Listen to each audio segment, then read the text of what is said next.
युनमानसं लीयते सीताराम गुणावली निसदिव यज्जीवया पीयते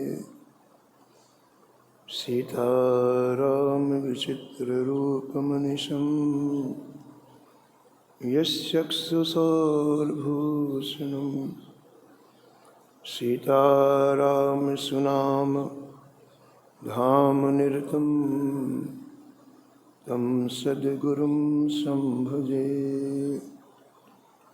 नीलाम्बुजश्यामलकोमलाङ्गं सीतासमारोपितवामभागं पाणो महासायकचारुचापं नमामि रामं रघुवंशनाथं यत्र यत्र रघुनाथकीर्तनं तत्र तत्र कृतमस्तकाञ्जलिं वाष्पवारि परिपूर्णलोचनं मारुतिं नमत राक्षसान्तकं वाञ्छाकल्पतरुभ्यश्च कृपासिन्धुभ्य एव च पतितानां पावनेभ्यो श्रीवैष्णवेभ्यो नमो नमः। भक्त भक्ति भगवन्त गुरु चतुर्नाम वपुएक इनके पद वंदन किए नासत विघ्न हरिजो आय विराजिए कथा सुनहु इतिहास तुम श्रोता या माल के तुम पद रज मम हो तुम पीछे जो और हैं श्रोता हैं रस खान इनके सकल मनोरथ पूर्वहु श्री भगवान। राधे राधे गोविंद गोविंद राधे।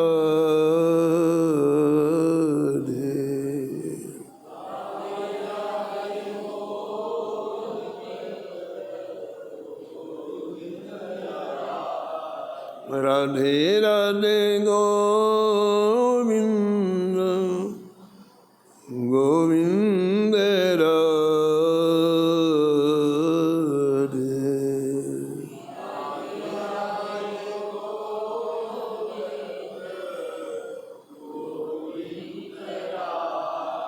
गोविंद राधे बोलो गोपाल राधे।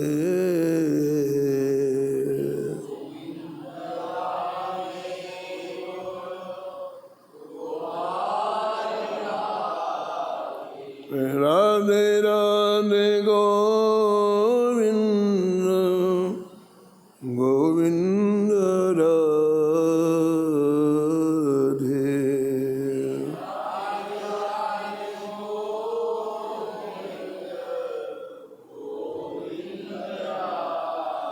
राधे राधे गोविंद गोविंद राधे।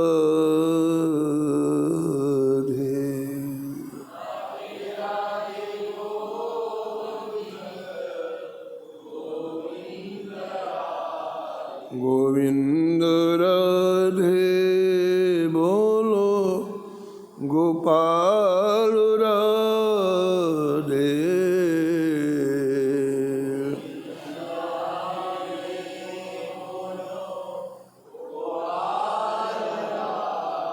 राधे राधे गोविंद गोविंद राधे।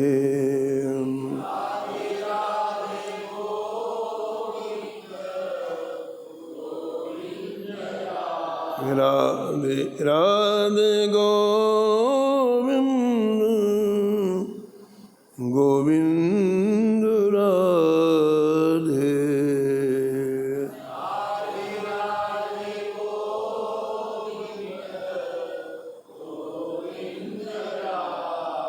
राधे राधे गोविंद गोविंद राधे।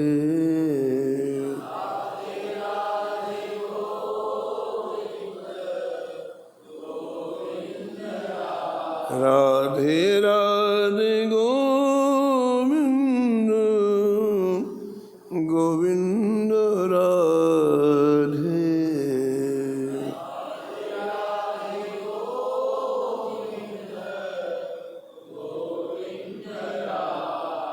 श्री जानकी वल्लभ लाल की, श्री मंगलमूर्ति हनुमान जी महाराज की, सपरिकर श्री भक्तमाल जी की, सब संत भगवान की, श्री स्वामी अग्रदास जी महाराज की, श्री नाभाजी महाराज की, श्री प्रियादास जी महाराज की, श्री वृंदावन धाम की, श्री बांके बिहारी लाल की, श्री राधा वल्लभ लाल की, श्री गिरिराज जी महाराज की, श्री यमुने महारानी की, श्री रामनाम महाराज की, श्री महाराज जी की। जय जय श्री राधे।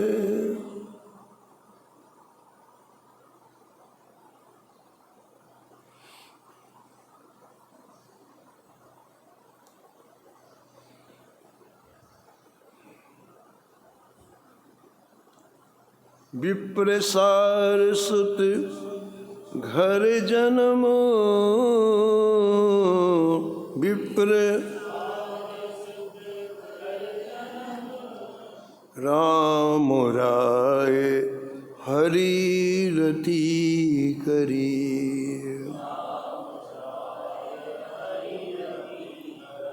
भक्ति ज्ञान वैराग्य जोग अंतर्गत पाग्यो,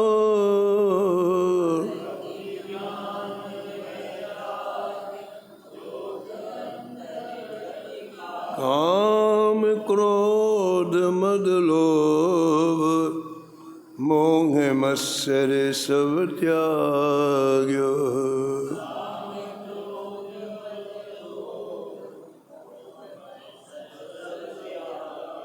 कथाओं कीर्तन मगन सदा आनंद रस झूलो।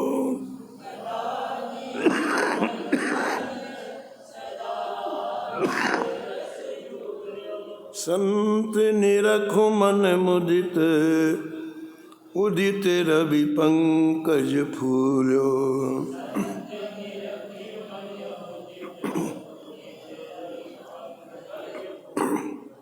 बैर भाव जिन द्रोह किए,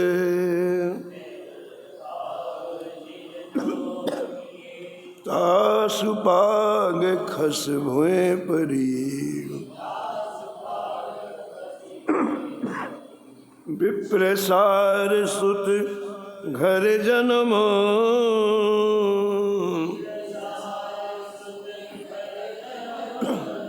राम राय हरि रथ करी।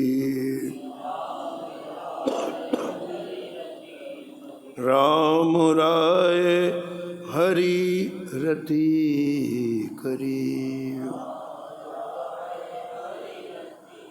प्रथा स्मरणी परम वंदनी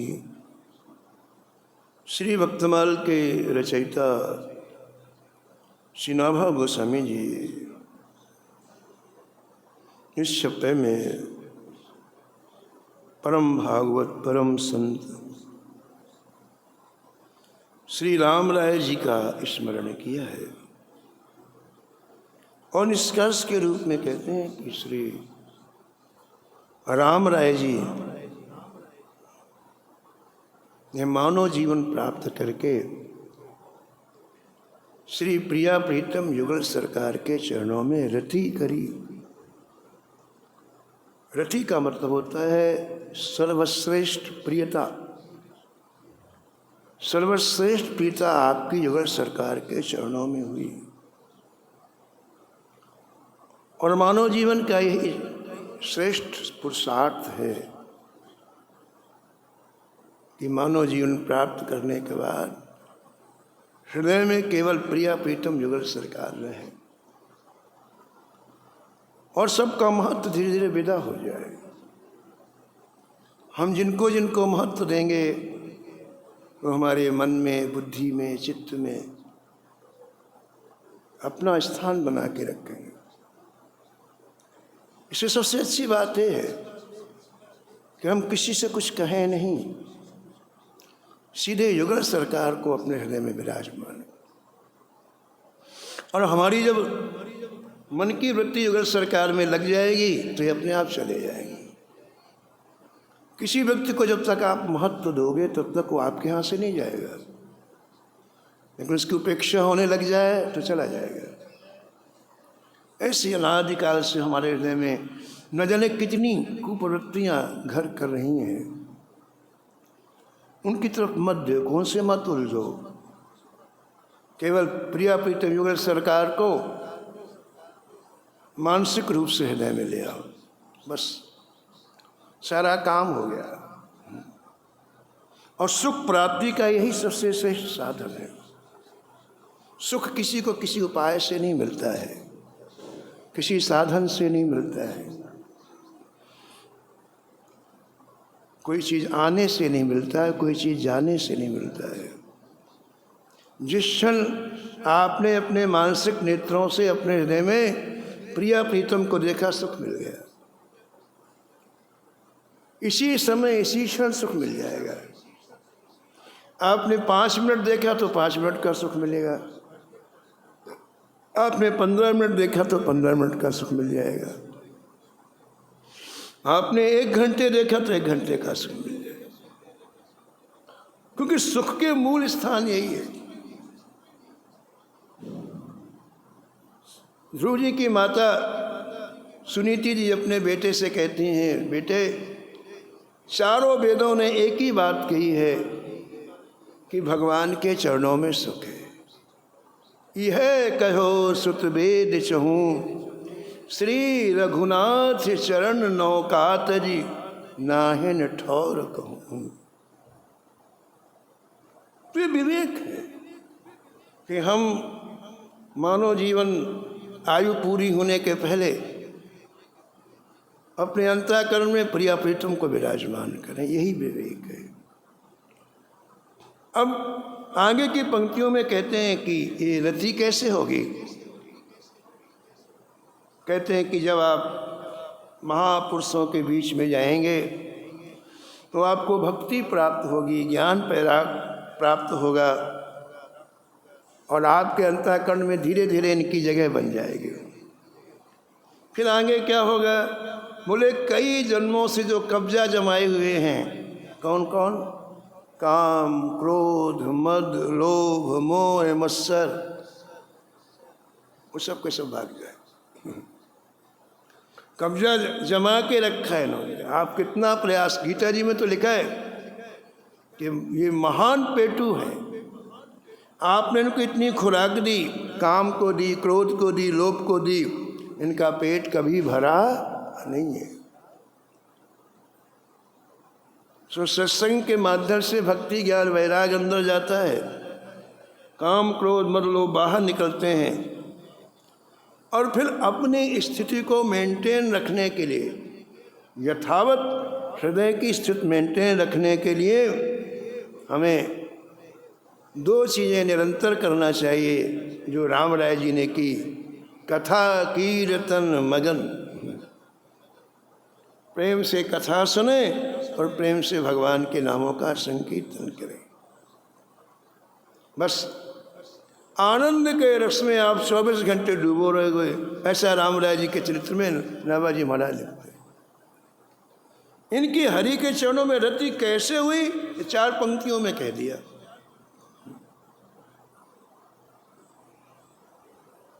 जब आपको कथा में आनंद आएगा, कीर्तन में आनंद आएगा, तो संत बहुत अच्छे लगेंगे। संत निरख मन मुदित, क्योंकि ये दोनों काम संत करते हैं। भगवान की मंगलमयी कथाएं भी करते हैं, और जब एकांत में होते तो भगवान नाम का संकीर्तन करते हैं।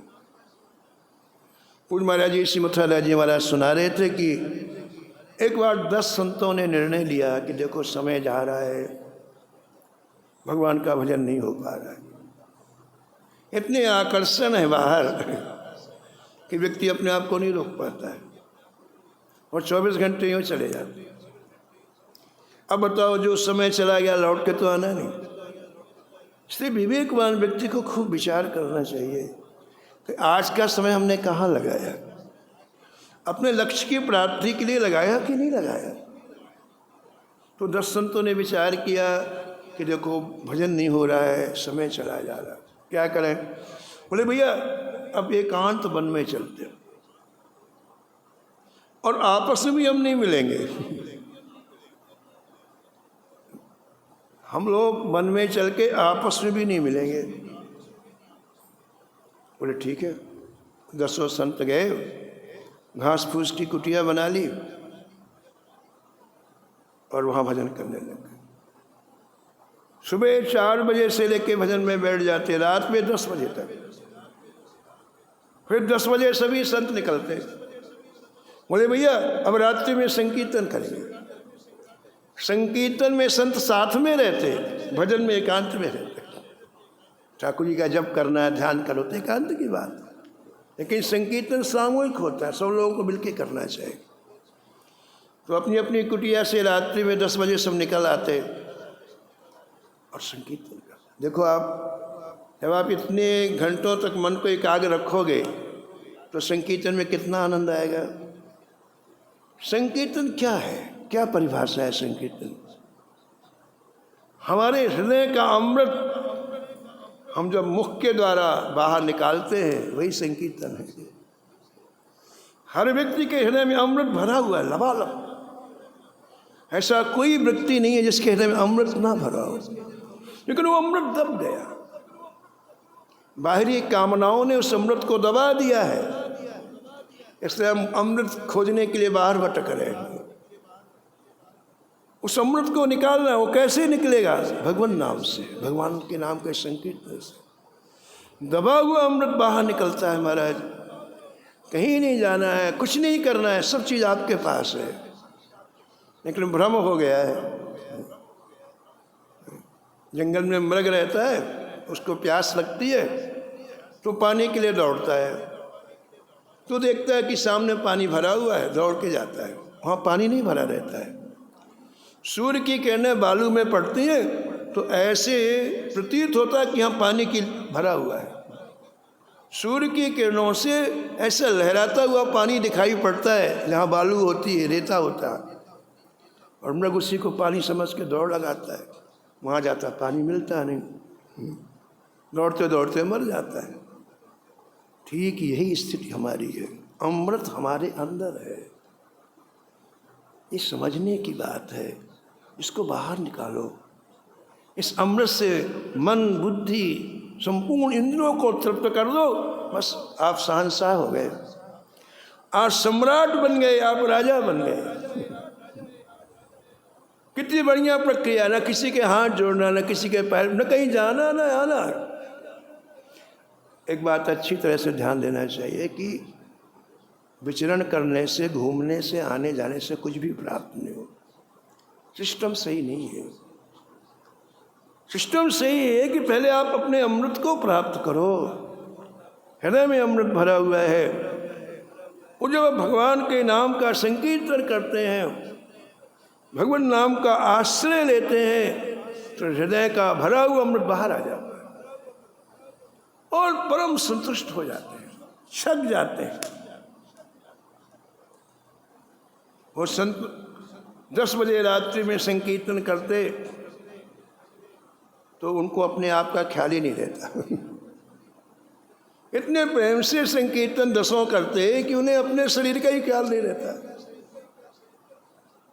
और ध्यान देकर सुनने की बात है, उपासना में, आराधना में शरीर की विस्मृति की जाती है। जब तक आपको शरीर का स्मरण रहेगा कि मैं पुरुष हूँ, मैं स्त्री हूँ, मैं युवा हूँ, मैं वृद्ध हूँ, तो चिंतन शरीरों का होगा। लेकिन एक बार गुरु कृपा से आप ये चिंतन करो, मैं शरीर ही नहीं हूँ, सारी समस्या का मैं शरीर ही नहीं हूँ, तो आगे का चिंतन ही नहीं होगा। तो जब विस्मृति होती है तभी हमारे आनंद की वर्षा होती है। वो दसों संत महाराज जो संकीर्तन में डूब जाते हैं, ऐसा रस बरसता पूछो।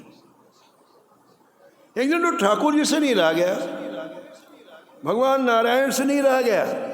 भगवान नारायण उनके संकीर्तन को सुनकर ऐसे मुग्ध हो गए, उन्हीं के बीच में प्रकट हो गए,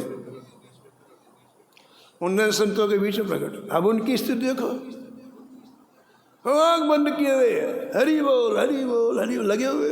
अब भगवान वहीं खड़े हुए, कोई देख ही नहीं रहा भगवान को। भगवान बीच में खड़े, संकीर्तन वाले आँख बंद किए, हरि बोल हरि बोल हरि बोल। भगवान ने कहा क्या करें, किसी को बताएं तो सही कि हम आ गए। एक संकीर्तन करने वाले का कंधा पकड़ के हिलाया तो उसने देखा कोई है, तो आंख खोली। भगवान ने कहा हम भगवान है, तुम्हें दर्शन देने के लिए आए, तुम्हारे संकीर्तन से हम बहुत प्रसन्न हैं, वरदान मांगो, क्या चाहिए।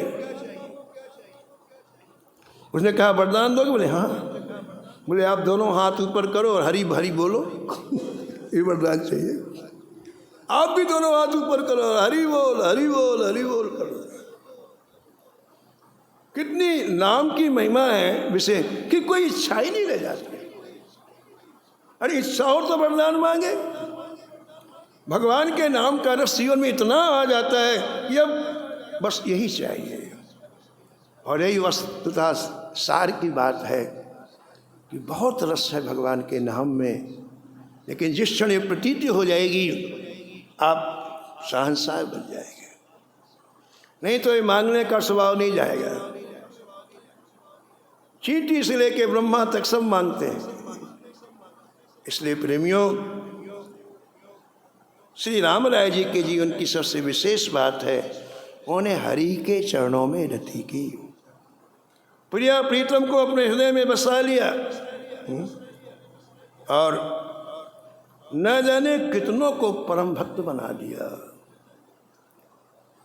हमने प्रारंभ में बताया था कि श्री राम राय जी का जन्म श्री राधा माधव के चरणामृत को लाने से हुआ। श्री राधा माधव जी ने इनके पिता गुरु गोपाल को स्वप्न में कहा कि हमारा चरणामृत अपनी पत्नी को पिला दो, एक दिव्य भक्त पुत्र उत्पन्न होगा। उन्होंने जैसे पिलाया, महाराज इनकी माँ को लगा कि कोई दिव्य शक्ति मेरे अंदर प्रवेश कर गई, और तब राम राय जी का जन्म हुआ। हमने भी आपको सुनाया था कि राम राय जी ने 11 वर्ष की उम्र में श्री गीत गोविंद के रचयिता श्री स्वामी जयदेव जी का जन्मोत्सव मनाया, जिसको हम लोग जयंती कहते हैं, जन्मोत्सव, संतों का जन्मोत्सव।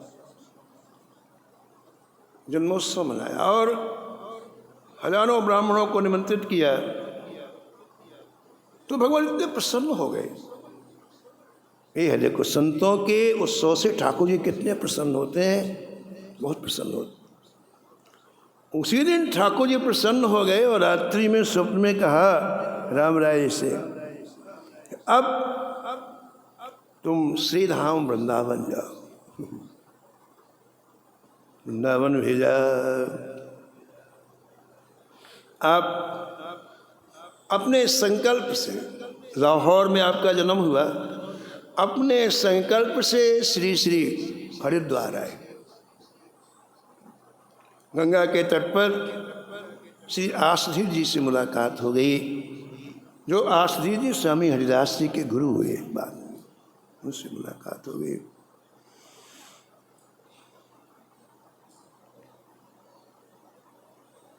उनके साथ आप श्री मथुरा आए। मथुरा में कार्तिक का पूरा महीना आपने कल्पवास किया और बड़े उत्सव मनाए आपने पूरे महीने। मथुरा से आप सीधा वृंदावन आए और वृंदावन में जैसे आप धीर समीर यमुना पुलिन में आए, यमुना जी के किनारे धीर समीर घाट है, आप जैसे वहाँ आए श्री यमुना जी में दर्शन किया और सामने श्री राधा माधव जी का दर्शन हुआ और रोम रोम खिल गया। नील सरोरुह नीलमणि, नील सरो नील नीर धर श्याम, नील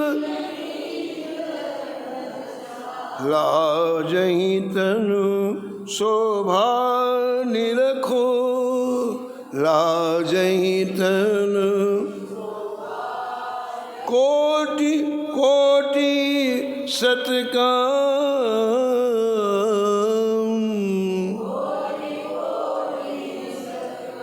कोटि कोटि सतकाम,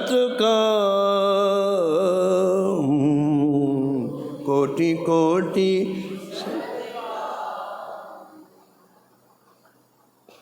श्री राधा माधव ने दर्शन दिए और आज्ञा दी, कहा देखो भाई तुम पहले इस भारत के संपूर्ण तीर्थों की यात्रा कर लो, क्योंकि फिर यहाँ आने के बाद कहीं जाना नहीं है, इसलिए पहले करो संपूर्ण तीर्थों की यात्रा। ऐसा राधा माधव जी ने आज्ञा दी। ऐसा क्यों कहा? ऐसा इसलिए कहा कि अनेक तीर्थों में अनेक संत विराजमान रहते हैं। तीर्थ यात्रा का तात्पर्य है सत्संग। जितने तीर्थ स्थल हैं सब जगह संत विराजमान हैं, भजन करते हैं, वहाँ जाने से उनका दर्शन होता है, उनकी अनुभूत वाणी श्रवण करने को मिलती है और भजन में एक नई गति आती है। कोई पौधा है, पौधे को यदि आपको संवर्धित करना है तो उसमें जल रोज डालना पड़ेगा, ठीक है। ऐसे भजन पौधा है, इसको यदि आपको बढ़ाना है तो सत्संग का जल डालना ही पड़ेगा।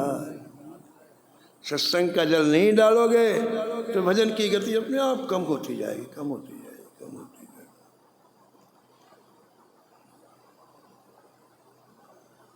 आज्ञा दिया राधा माधव जी ने कि आप संपूर्ण तीर्थों की यात्रा करके फिर सीधा वृंदावन में निवास करो। अब उस समय इतने जंगली हिंसक जानवर वृंदावन में रहते थे, एक भी कुटिया नहीं थी, एक भी मंदिर नहीं था, केवल वन वन वन वन वन। करमेती जी जब आई तो केवल वन वन वन और भयंकर हिंसक पशु, और जब राम राय जी आए तो केवल वन, एक भी मंदिर नहीं था यहाँ। जब ये आए तो अनेकों हिंसक पशु आसपास इनके आ गए, लेकिन देखिए उन हिंसक पशुओं के हृदय में ये अपने प्रिय प्रीतम को देखते हैं। सिय राम में सब जग जानी। वो सर्प को सर्प नहीं देख रहे हैं, वो सिंह को सिंह नहीं देख रहे हैं, वो बाघ को बाघ, उनके अंदर अपने ठाकुर जी को देख रहे हैं। तो उनकी हिंसा करने की प्रवृत्ति चली गई, एक दूसरे को खा लो समय, इस प्रवृत्ति उनकी भी चली गई।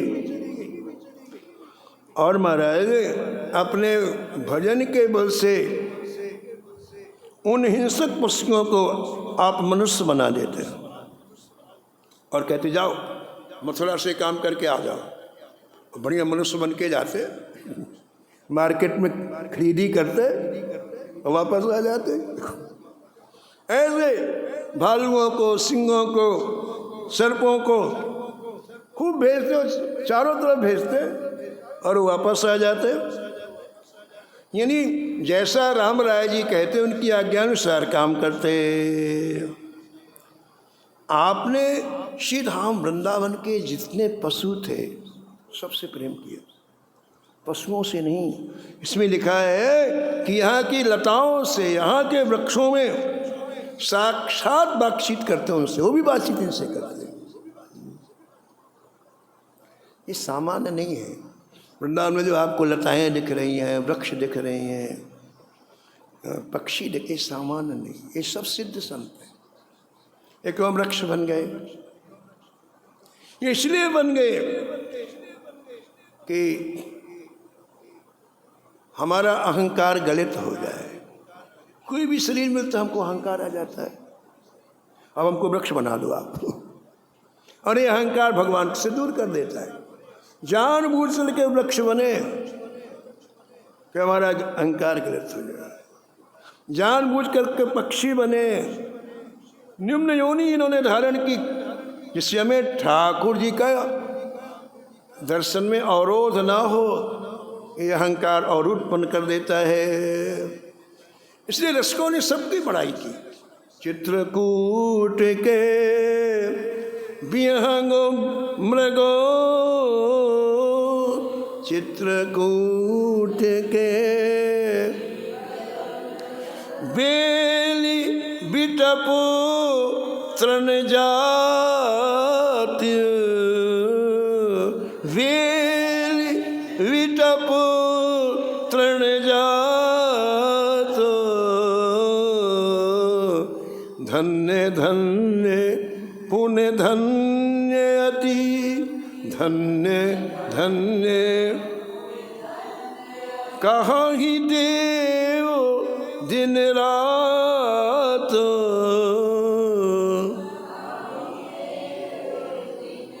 कहाँ ही देव दिन रात, कहीं देव।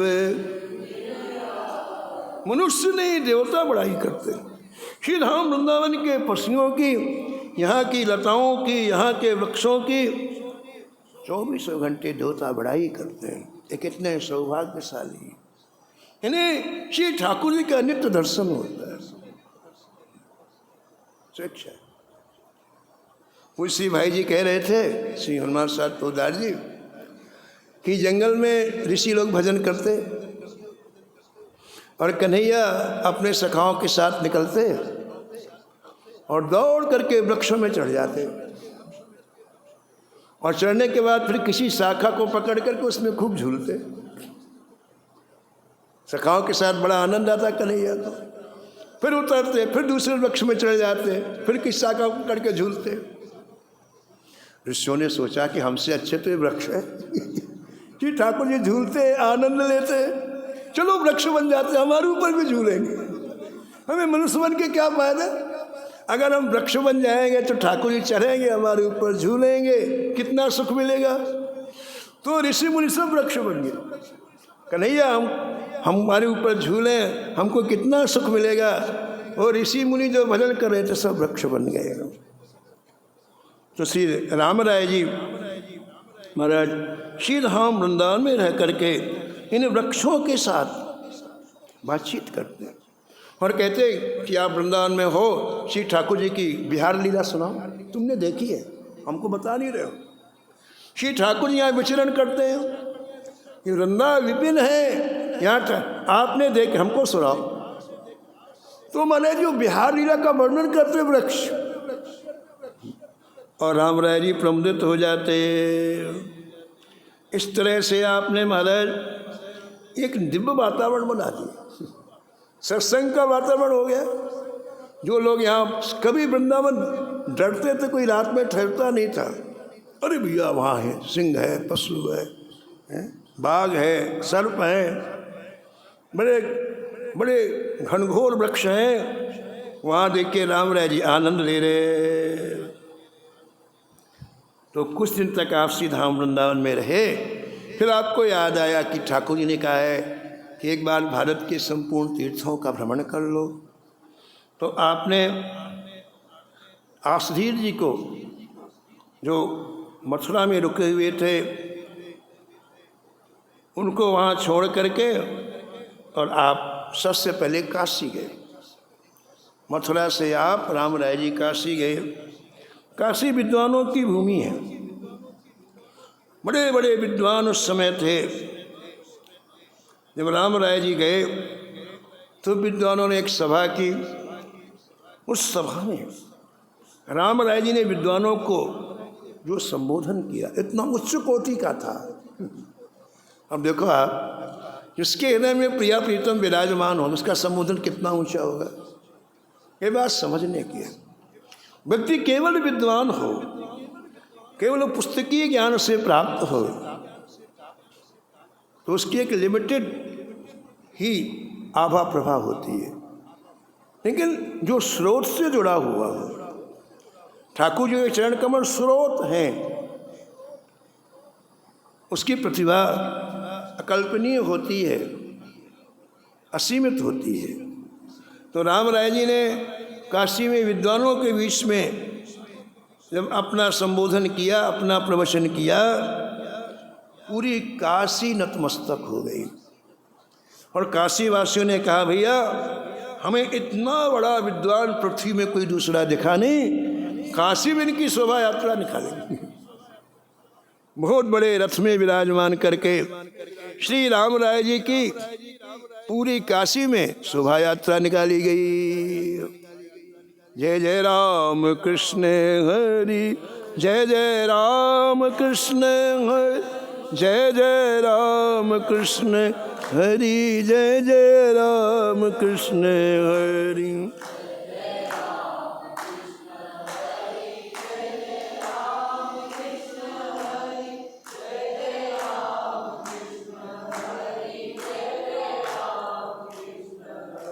जय जय राम कृष्ण हरि, जय जय राम कृष्ण हरि। जय जय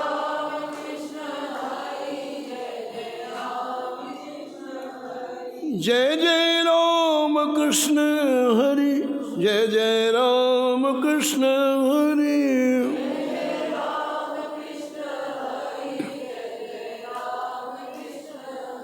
जय जय राम कृष्ण हरि, जय जय राम कृष्ण हरि, जय जय राम कृष्ण हरि, जय जय राम कृष्ण हरि।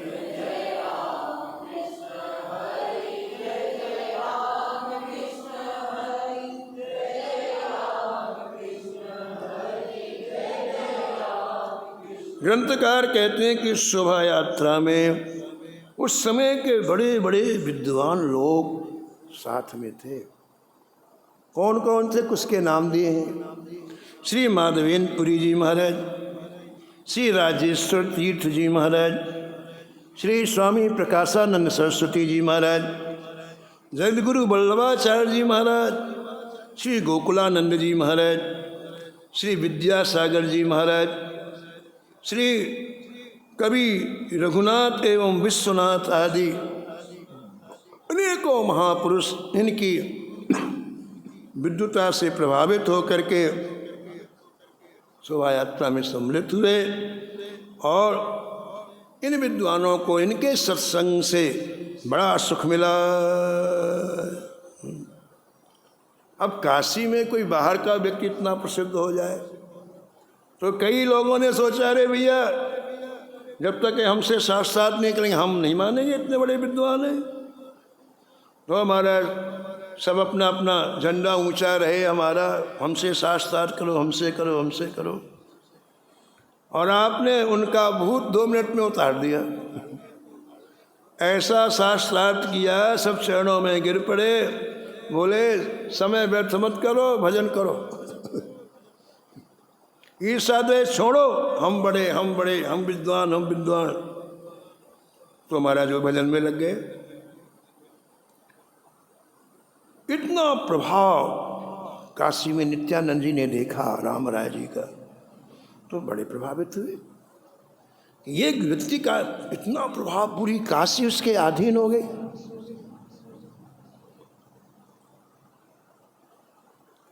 तो नित्यानंद जी के मन में आया कि हम अपना शिष्य बना लें। माधवेंद्रपुरी जी ने को ये बात समझ में आ गई कि नित्यानंद जी राम राय जी को शिष्य बनाना चाहते हैं। तो माधवेंद्रपुरी ने कहा कि देखिए श्री नित्यानंद जी आपके प्रति बड़ी प्रीति रखते हैं, आपको अपना शिष्य बनाना चाहते हैं, तो आप इनको गुरुत्व प्रदान करो, इनके शिष्य बन जाओ। राम राय ने कहा देखो हम तो सभी संतों को अपना गुरु मानते हैं, संत सबे गुरुदेव हैं व्यास ही यह प्रतीत। हरिराम व्यास जी वृंदावन में कहते हैं कि हम तो आंख बंद करते हैं तो जितने संत दिखाई पड़ते हैं वो हम उनको गुरुदेव मानते हैं, सब हमारे गुरु हैं। इन्होंने भगवत प्राप्ति की, इन्होंने भजन किया तो हमारे गुरु हैं। हमारे गुरु तो गुरु है ही, लेकिन संत सभी गुरुदेव के स्वरूप हैं। ऐसी हमारी निष्ठा है, ऐसी हमारी भावना है। तो नित्यानंद जी से दीक्षा ले ली और श्री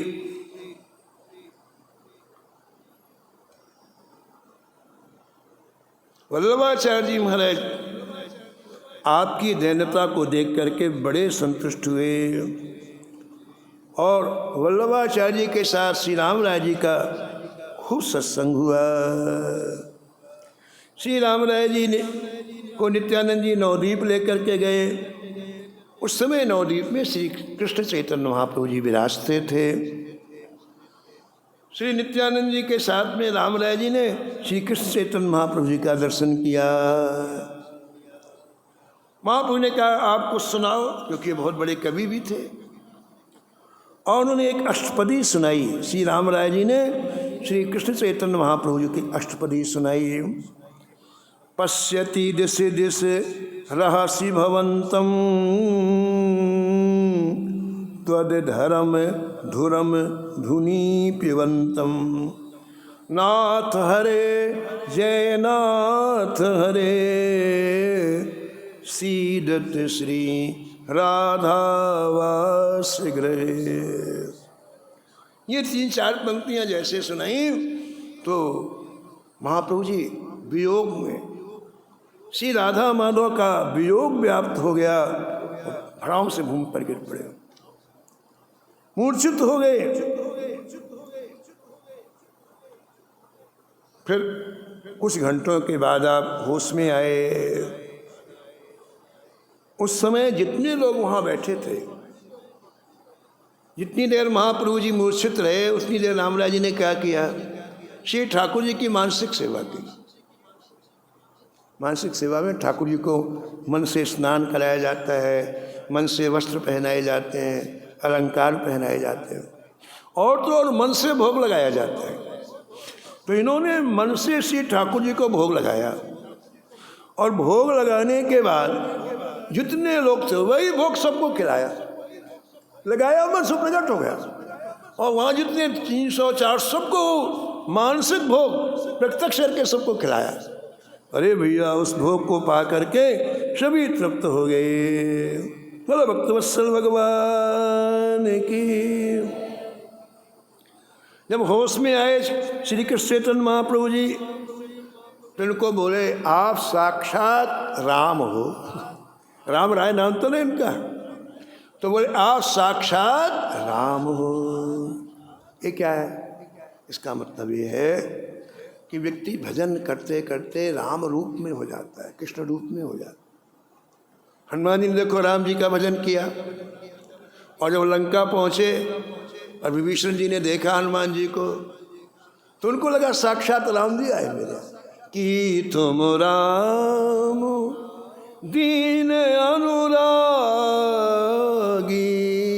कि तुम राम आयहु मोर करन बड़ भागी, आयहु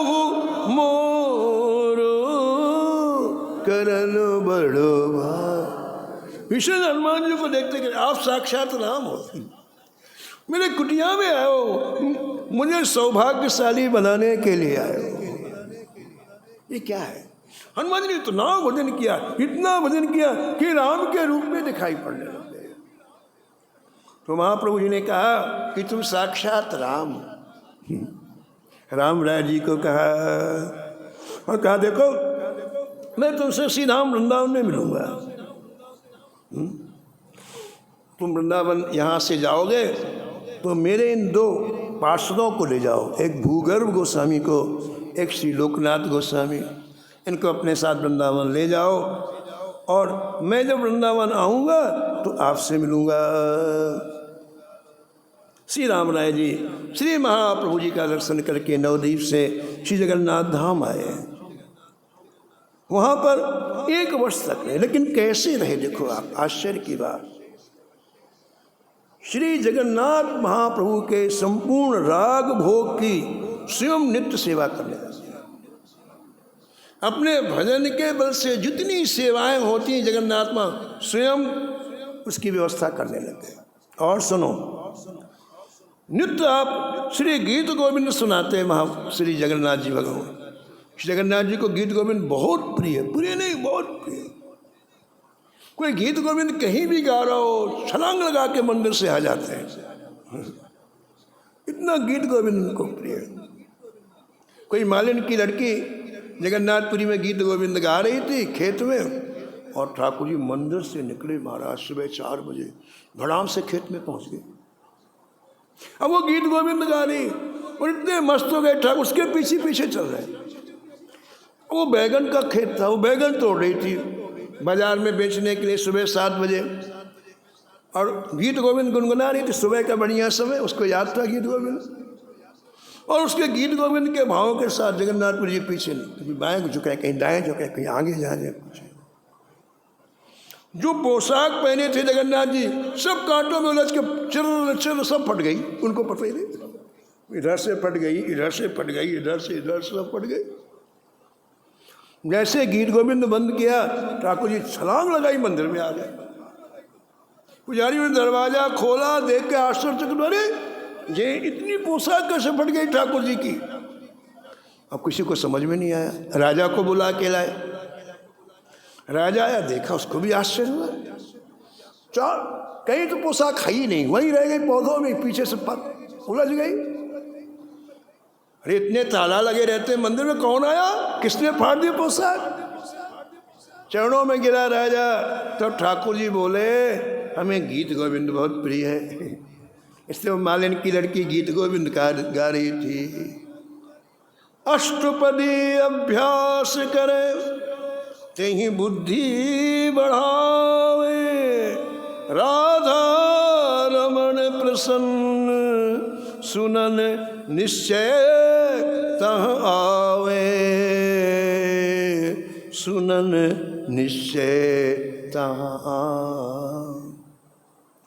हम खेत में चले गए गीत गोविंद सुनने। ओहो, अब पता चला राजा को। राजा ने कहा लड़की कितनी सौभाग्यशाली थी, इसका गीत गोविंद सुनने के लिए साक्षात प्रभु ने पता लगवाया। सोने की पालकी में उसको बुलावाया। उसके पिता से कहा अब ये रोज गीत गोविंद सुनाएगी ठाकुर जी को, इतनी संपत्ति हम तुम्हें दे रहे हैं, आराम से रहो। इतना प्रिय गीत गोविंद ठाकुर जी। तो राम राय जी श्री जगन्नाथपुरी में रहे और श्री जगन्नाथ जी को नित्य गीत गोविंद सुनाते हैं और स्वयं ठाकुर जी की सेवा करने लगे।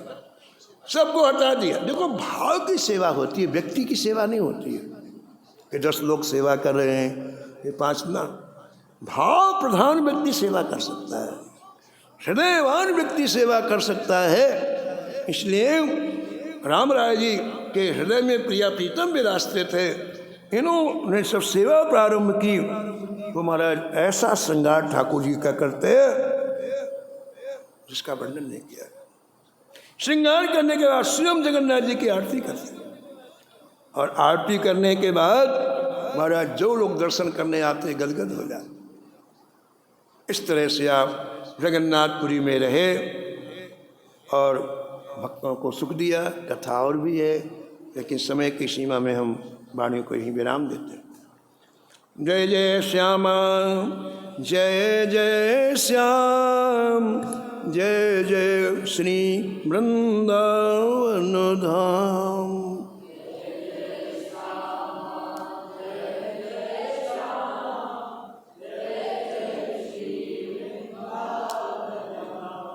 नमो नमो श्री भक्त सुमाल,